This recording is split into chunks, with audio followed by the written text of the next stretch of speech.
Hey, what's going on, guys? Hope you guys are doing absolutely amazing today. This is your boy Case coming at you guys again with another Tower of Fantasy video. In today's video, we're going to be addressing the infamous question that all gacha games must face.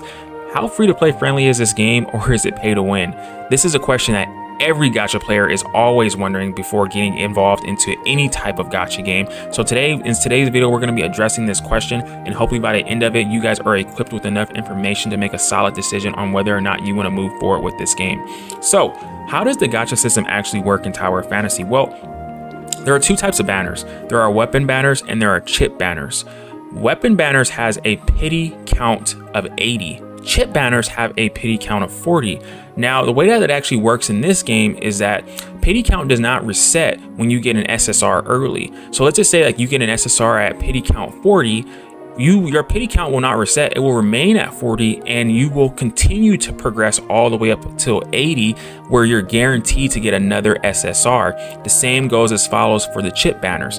I thought that was extremely generous. It's very player oriented. It's in the player's benefit to roll. There's two types of currencies when it comes to this game. There are gold cores, which you will be using to roll on the weapon and chip banners, and there are purple cores as well. The way that you actually obtain these types of currencies is you get them through exploration, dailies, and achievements. When it comes to dailies, you will be able to obtain 1 gold core every day with an additional 2 to 3 cores alongside that. There's also going to be some light spender options like a battle pass that will feature various items as you progress in level, and it will feature some extra cores for you guys to be able to get some extra rolls in for using some of your money. There's also some things that I also wanted to highlight for you guys as well, in terms of, I think these are important notes to know of because this is a huge deal. When it comes to getting the gold cores, the currency you need to actually roll, you can actually save those, because what's awesome that Hada Studios actually did for its player base is they allowed the player base to be able to obtain some of the SSR weapons through defeating world bosses. Now, I'm just going to put this out there too. It's an extremely low rate, but the very fact that that's an option and that you can hopefully get lucky and get a free SSR weapon, that is such a good thing. That incentivizes players to farm, that incentivizes players to actually want to do things in the game. There's also another option that you can actually take is when it comes to the SSR chips, you can actually achieve getting an SSR chip through completing co-op dungeons at higher difficulties. So you have two options available right now for you as a free-to-play to be able to obtain SSR weapons and SSR chips. As a free-to-play, you are not obligated to have to spend on this game to obtain those things. That is so incredibly generous of Hada Studios, and I just want to give them a personal shout out and say thank you for finally doing something that everybody has been asking for from gacha games for such a long time. Now, there's also some things that I also want to highlight as well, is that there's also another type of free-to-play currency. There's something in the game called Crystal Dust. This is a type of currency that is obtained from completing challenges. You can use this type of currency in a type of exchange shop where you can exchange it for some SSR, I believe, gadgets. That's awesome. There's also another type of currency called black crystals. You can obtain this type of currency from exploration world rewards, and the great thing about this currency is that you can actually use the black crystals to exchange them for gold cores. So that just means that you're just able to get more rolls. So that's also another benefit to the free-to-play players, as well as the whales and light spenders. And last but not least, there's another type of currency called Gacha fodder. Now, the fodder currency is obtained when you obtain this currency every time you do a gacha pull.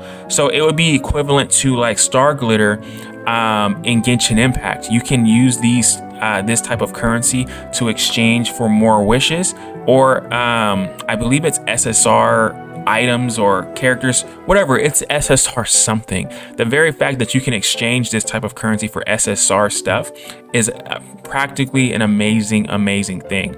So when it comes down to the verdict of how free-to-play friendly is this game, I would say that this is probably the most free-to-play friendly game I've probably ever seen in my entire life. I've played a lot of gacha games. and I well in them. I've been free to play, and I have never once seen a game where it is not one, it looks great, it plays great, but it's extremely free to play friendly. I'm just gonna give you guys just some things that I do know about CN so that you guys can get a insight on how free to play friendly this game is.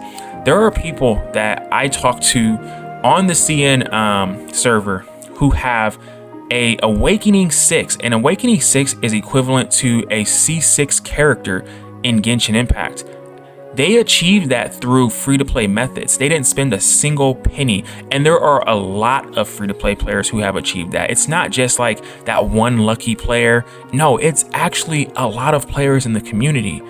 So, and then not just that, like they just announced this today where they're giving out players in version 2.0 another free SSR selector pack. They already gave out one already, and I think they're only they're a couple months into the game. Guys, if you are not on the Tower of Fantasy hype, you need to stop playing around and get on the hype. This is such a great game for the community. This is such a great game for people who love gacha games, who love action style games. This is like the one right here. I cannot wait to get my hands on this game. I'm so excited, and I hope that, you know, by me kind of like highlighting and putting the spotlight on some things that maybe you weren't aware of, maybe it's helped you determine whether or not you want to move forward with this game. So hopefully you guys got all the information that you guys needed, and if you guys have any questions, please leave them down in the comment section below. Please make sure you hit that rate, comment, like, subscribe button, and